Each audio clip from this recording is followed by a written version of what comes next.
So now it is my pleasure to leave the floor to Mr. David Parrish, who has more than 20 years experience in the creative and cultural industries, from business owner to entrepreneur to advisor.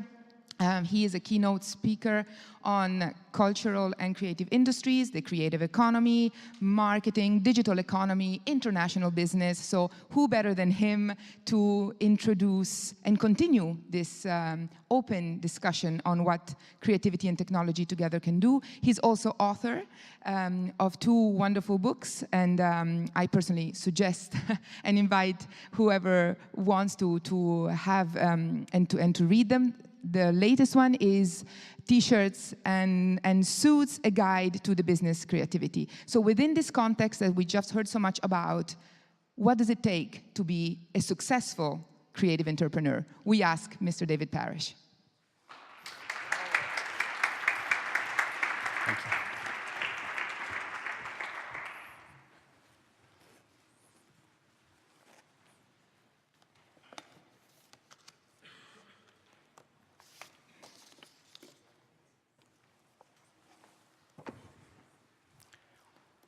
Friends, let me tell you a story. Some 10 years ago, one morning in my home, I got up about 6 o'clock in the morning, made myself a strong coffee, and while I was waiting for the caffeine to kick in, I went online to browse the news, and I also went online to check my online bank account. And in the bank account, I found a deposit of several £1,000s, which was not mine. I didn't put it there. I wasn't expecting any money to come in. Clearly, this was a mistake by the bank. And this gave me a moral dilemma. When it came to 9 o'clock, what would I do? Would I ring up the bank and say, "This is not my money, please take it away"? Or would I say nothing? What would you do? A moral dilemma.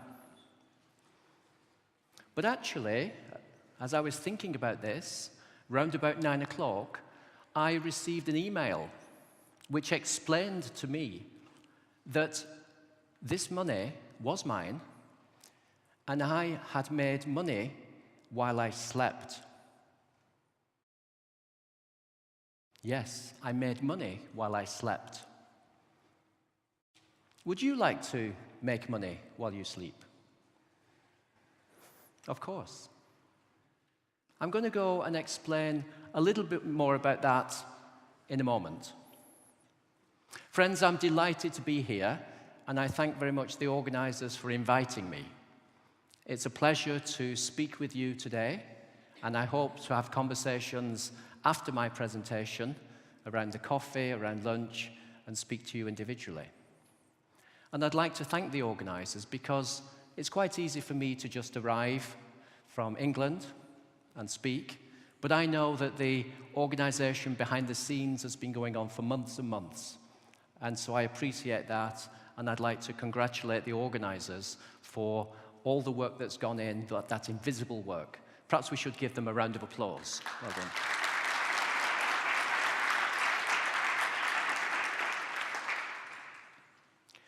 I'm going to speak with you for about 30 minutes, and I hope that that provokes a discussion, that then we have a dialogue where you can make your comments, share your experiences, perhaps ask any questions, and we can learn from each other.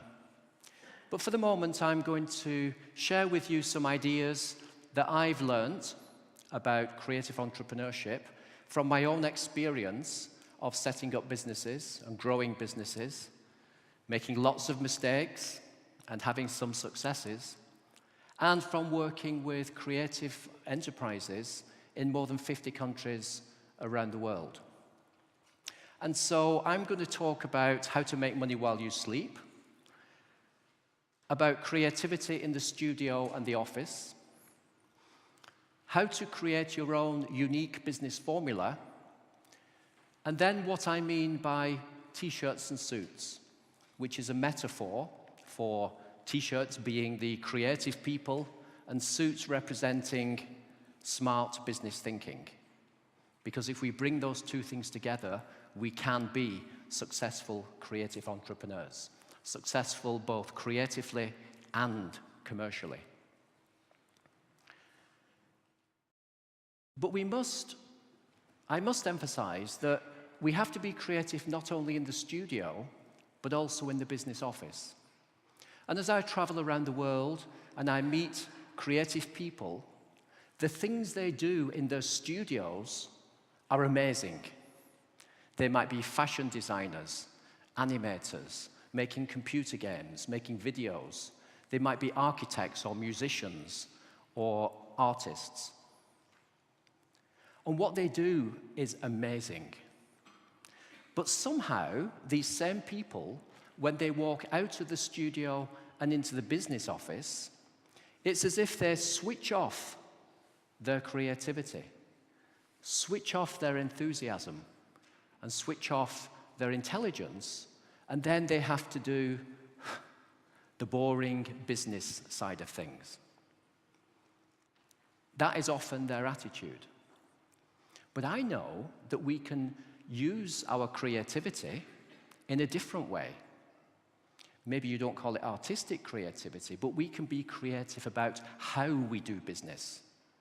We can be imaginative about the way we raise finance, the way we enter into partnerships, the way we contract, the way we deal with marketing and customers.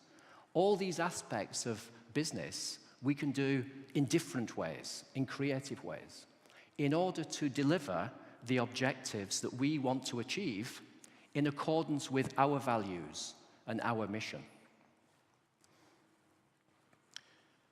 Going back to my story, what I received in that email was my first ever statement of royalties for my book. Because the year before, I'd written a book called T-Shirts and Suits, A Guide to the Business of Creativity, which of course is intellectual property. I downloaded my knowledge into a product which is protected by intellectual property rights and has value in its own right. So I was no longer a laborer only earning money from what I can do while I'm awake, but the product of my labor, of my creativity and my ingenuity, the book, was earning money for me through sales. And that's how I was able to make money while I sleep. And so we're talking there about licensing, about the licensing of intellectual property.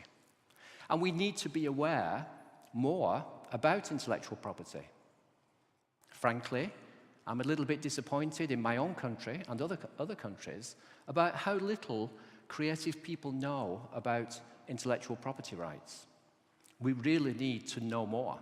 We really need to use intellectual property rights not only to protect ourselves from having our ideas and our products and services stolen, but also so that more positively we can make money while we sleep. And I know other people are going to be talking in more detail about intellectual property rights, about copyright and design right and trademarks and patents.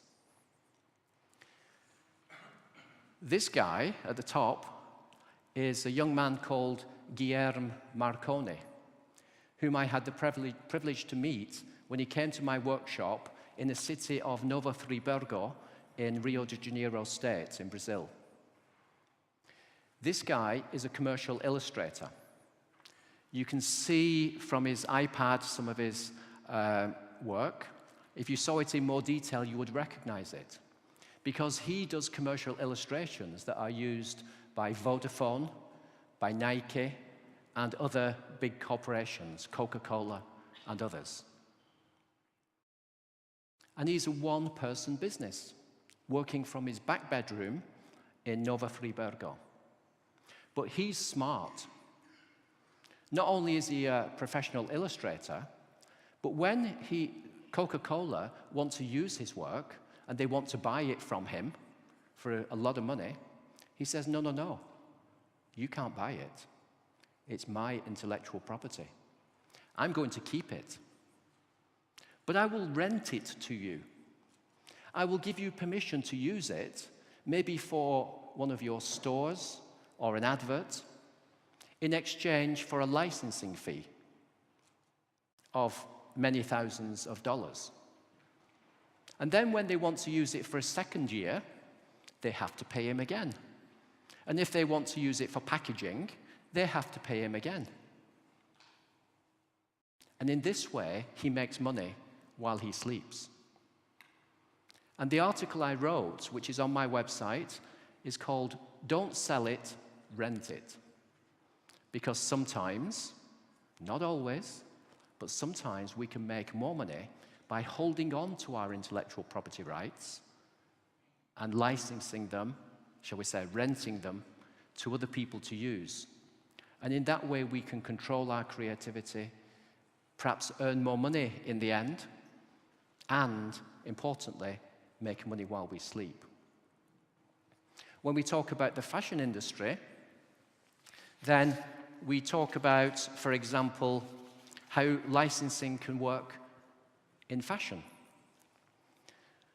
I did some research online, and licensing, retail sales of licensed products hit something like $16 billion per annum just a few years ago. That's a lot of money. That's such a huge amount of money, I can't even imagine it. So this is not small stuff. This is not just on the fringes, a little idea that some people do. It's big. It is a model we can use if we choose. You don't have to, but we need to be aware of the different options open to us so that we can make rational choices. And when we look at some big companies, it was the case with Ralph Lauren, that in his early days, he didn't have the money to set up manufacturing, production, distribution, and so he licensed his work to manufacturers, earning 5%, 6%, 7%, 8% of that income. And that is an option. I'm not saying you have to do it that way, but we can explore it and it might suit you better. Because then we don't have to get into the very expensive and cumbersome manufacturing and distribution and exporting and importing business. And as a consultant working with individual fashion designers, I find that there's very much an impulse to move into manufacturing. And it kind of scares me when a single-person organization, a fashion designer who designs dresses and makes, maybe some dozens or hundreds of dresses and sells them, and they're successful, their instinct is to say, David, you need to help me now because the next stage of my business development is to employ people, to employ 10 or 20 people, to set up a factory, to start making hundreds and thousands of dresses and exporting them around the world. And it can be done. It is an option. I'm not against it. But my job is to give people options, to open their eyes to different possibilities. And frankly, sometimes it scares me because I might say to that person, you're a fantastic fashion designer, but with all due respect, you don't have the capital or the expertise to run a factory, to do exporting and distribution and that whole logistical thing. Whereas other institutions already do. So why don't we stick to what we're best at, continue to design, and then license those designs? I'm just saying it's a possibility. And this is how we can be creative, by understanding the different options and choices and making rational choices that suit our business. I'm not in favor of that or any other. It's whatever suits the individual business the best. And then when we come to issues like finance, as I travel around the world, people tell me, David, in my country, there are 3 problems facing the creative industries: management of intellectual property, marketing, and raising finance. And I smile and I say, I believe you. It is the case in your country. But actually, you know, it's the case in every country. So when we come to raising finance, it's difficult. We had a discussion yesterday evening over a glass of wine about how banks and financial institutions often find it difficult to lend or invest in creative enterprises for various different reasons. And the world is changing. But it's also changing for the better, because we now have options for raising finance through crowdfunding. And I'm sure you all know about that. But it's another interesting option which can be used in many of the creative industries, including fashion. And perhaps you can't see the details there, but the first one is a cycling jacket, which is funded through Indiegogo, and they've raised $169,068 US in that example there. And then top right is Crowdfunder, where a UK brand called People Tree has raised money, finance from the crowd internationally for their products. And thirdly, Kickstarter, one of the most famous crowdfunding platforms. There's an example of adorably hip sweaters that have been funded through crowdfinance. So it's an option. We need to be aware of these options. There are many, many different ways that we can do business. We can be creative about how to do them, rather than just going along the conventional route, the boring, predictable way of doing business.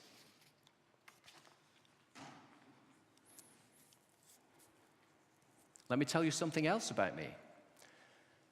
I have apartments. I'm lucky. I have apartments in Auckland, New Zealand, Copenhagen in Denmark, Casablanca in Morocco, and Tromsø in Norway. Aren't I lucky? Well, not quite. Because I don't need to own those apartments. I just rent them when I need them through Airbnb. And I'm sure you've done the same. Isn't it wonderful? Isn't it amazing? What they call the sharing economy. We don't need to own stuff outright. We can rent it. Even ebooks, I can borrow, read, and return. We're now in the world of the sharing economy. And how does that then apply to fashion? Again, you're experts in fashion, you will know perhaps already. But in the sharing economy, I found 3 websites that allow you to rent highly fashionable clothing for short periods. Top is Armarium, bottom right, Rent the Runway, and the shoes at the bottom are from Style Lend. I'm not saying you have to do it that way, but please be aware of the options. Let's think imaginatively about how we do business. This business model might suit your objectives and your values. And frankly, the reality of not having a lot of money right now. Crowdfunding is useful. The sharing economy can be used. And we can find ways to develop and grow our businesses without being dependent on the conventional, old-fashioned methods. And so, if we are smart and we combine our creative talent and passion with smart business thinking, we can then go on to create our own unique business formula. This is not a business plan. Business plans can be useful later. But before we write a business plan of 176 pages, we need to get the basics right, the foundation. Just like before you build a tall building, the foundation has to be rock solid. And that rock solid foundation is what I call the business formula. And it's made up of 3 parts. The first is your creative passion. What is it that you're good at? What is it that you care about? What are your talents? What is it that gets you up at 6 o'clock in the morning to go to work because you love it? We need to be aware of that. not only because it makes your life happier, but also because it drives the business. And if I were your boss, I would want to make you happy, giving you the work that you're talented to do, but it would also be in my self-interest to have you do what you're passionate about. So that's the starting point. And that's what most people understand. And that is necessary, but it's not sufficient. We need more than that. We need to understand our competitive advantage. And there's a long article on my website you can find about this. And I could talk about it more, but very briefly, when I act as a consultant, I ask two questions. What are you good at? And fashion designers might talk about different clothing or different aspects of what they do. A photographer might talk about different kinds of photography, etc. And that's useful to know. What are you really good at? But my second question is, what are you good at in relation to competitors? And that is a very different question. Because if you're a photographer and you are fantastic at landscape photography, but millions of other photographers are also fantastic at landscape photography, and most of them are better than you, you don't have competitive advantage. But this same photographer might say, well, I also do abstract photography. I don't think I'm quite so good. But if everybody else is far worse, you have competitive advantage. And when we look at these two questions, what are you good at? 1, 2, 3. And then look at what you are good at in relation to the competition, oftentimes the answers are reversed. So we need to be aware of the world out there. We're not working in an isolated bubble in a vacuum. We are competing. So we need to find our niche and how we can outmaneuver the competition. It's a crucial element of business strategy. The third element then, number 2 here, is about choosing the right customers. And my second marketing book, which I should mention, Chase One Rabbit, Strategic Marketing for Business Success, is all about strategic marketing. In other words, marketing is not trying to sell to everybody. It's about understanding the market, understanding competitors, understanding your position within the market, and then making rational choices. And it frightens me as a consultant when I say, who are you selling to? And they say, oh, everybody. My heart sinks. It's not going to work. They don't have the resources. They're spreading themselves too thinly. But my heart jumps for joy when I hear a different answer. And frankly, I don't hear it very often, which is when a business says, we understand the market. We understand our reality. We understand the competition. And we've decided that these people over here, they're very nice, but you know, they just don't have the money we need. These people, they're not our kind of folk. They don't get it. We're not on the same wavelength as those. And these people, well, we just select the 10 best who fit our values, who love what we do, with whom we can be our authentic selves, who have lots of money and worship us. So we're going to market only to them. We've found our niche. Which is logical. And people go, yeah, David, I get it. But the thing they can't do is say no to everybody else. That's the hard bit. Saying no, ignoring the rest, and focusing on the right markets. That's the hard bit. But that is what strategic marketing is all about. And then we can talk about marketing communications and social media and how we establish a dialogue and do research and etc. So we need a strategic marketing approach. And when you put those things together, it enables you to select the best options. In longer workshops, I have a matrix where we talk about all these different things you can do creatively on one axis of the graph. And on the other axis of the graph, all those different markets all around the world. It's exciting. wow, we can do anything. We've never had opportunities like this ever before in the world. It's exciting, we're privileged. But it's also confusing and stressful. We have too much choice. And if we're not careful, we'll run around like headless chickens, trying to do a bit of everything. We need to be rational. We need to focus on what is achievable, on what is fitting with our values and our artistic objectives, and what is profitable, and select our position in the market from so many different choices. And so I wrote all about this in an article called Create Your Own Business Formula. It was originally written as a chapter of a book published in Holland, and since then I've published it as an individual article. It's free of charge. You can download it as a PDF from my website, and it's been translated. Here you can see English at the top. You'll recognize Spanish second, and perhaps you won't recognize that the third one, let me remind myself, that one is Thai.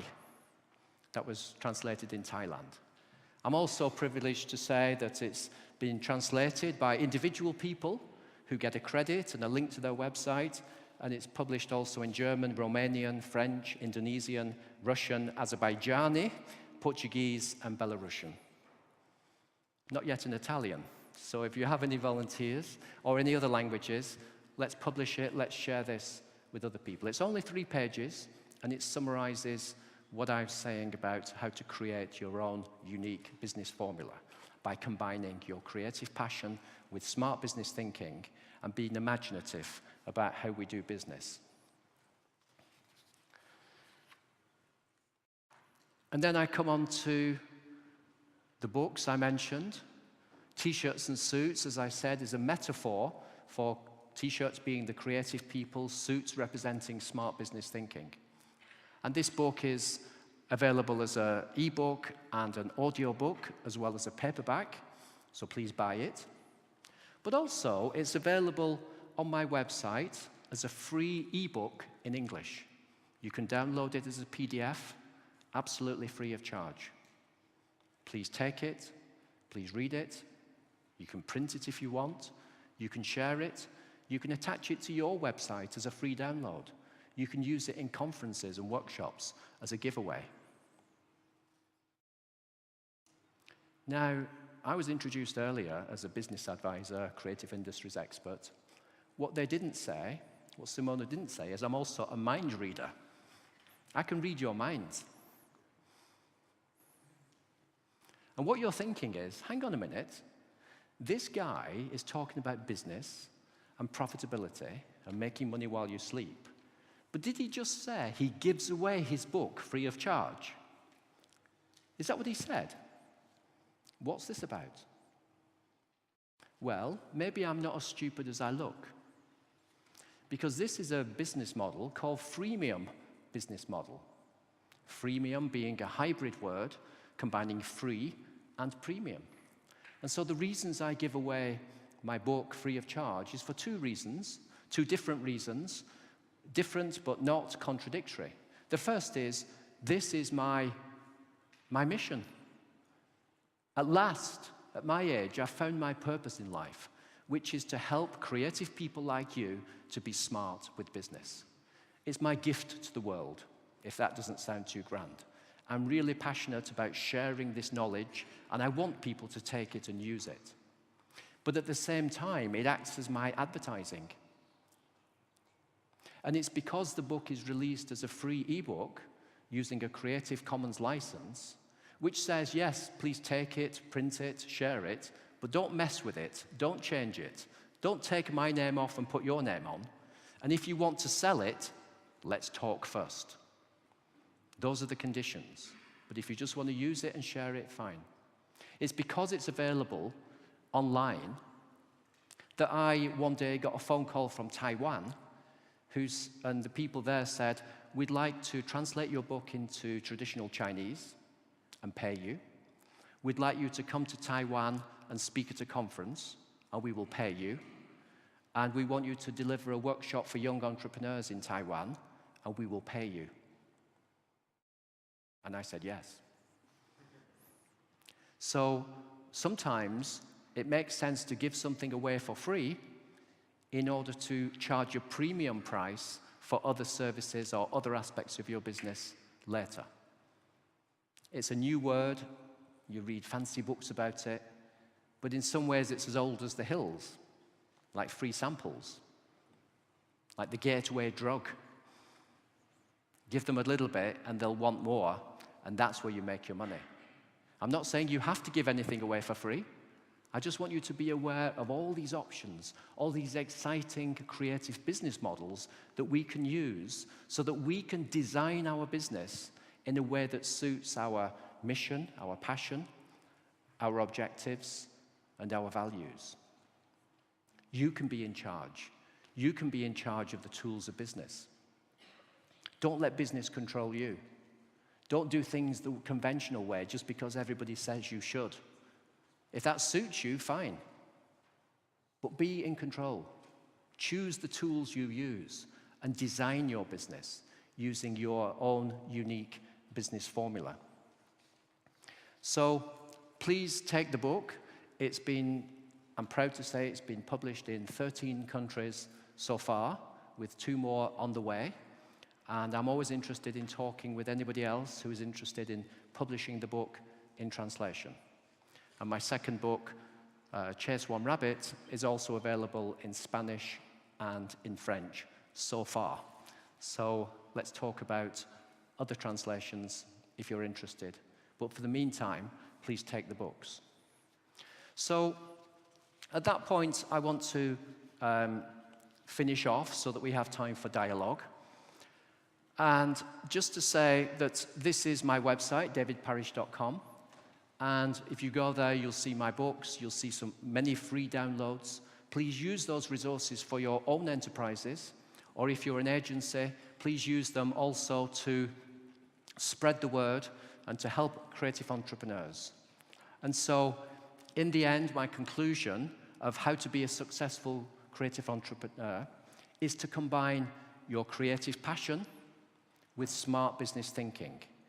Let's use our creativity not only in the studio, but in the office. Let's explore and be aware of and use these appropriate business models that will help you to build your own business formula and achieve success in your own right. And in that regard, I wish you every success. Thank you.